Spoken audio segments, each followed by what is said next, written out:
So a pergola in Kansas City will cost, depending on the type of materials you use and how big those members are. So pergolas are typically built out of either cedar, steel, or aluminum.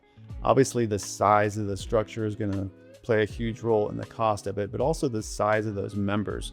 You have different size posts, different size beams, different size rafters. We like to push people towards bigger size members. It gives a stouter, more substantial feel for the pergola.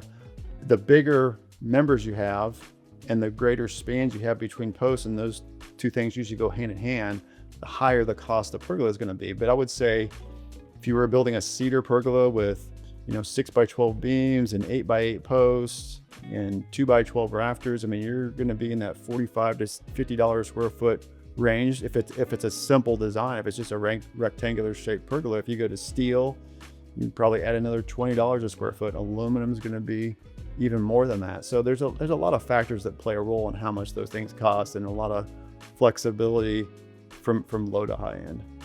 Yeah, hidden cost for a pergola. I mean, it's becoming pretty ambiguous because the code enforcement. I mean, Olathe just a few years ago started requiring any pergola to be built like a roof structure, and so that's sometimes unknown until you put plans in front of a plans examiner.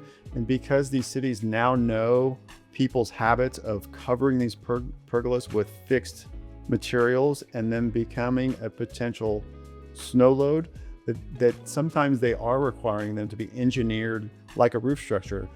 That's going to add engineering costs, permit costs, it's going to add installation costs, and those things aren't always known unless you do the due diligence of putting a plan in front of the city before you do that. So that's the kind of the big unknown in our area is, are they going to require peer inspections and engineered beams and an engineered seal and different types of fasteners and beam sizes because of what's been occurring with people adding things to the top of pergolas.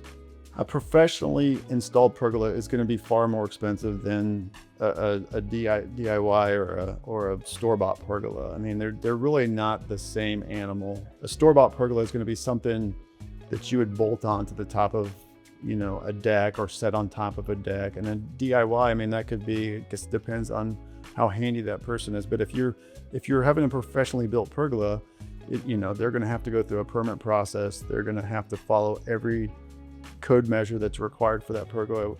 And you really can't just DIY a pergola that's of a certain size. So in our area, if you have a pergola that's greater than 200 square feet, or if it's attached to the house at any point, it has to have a permit. So very few pergolas are freestanding in less than 200 square feet. So even if you're building this yourself, you still likely need to pull a permit on it.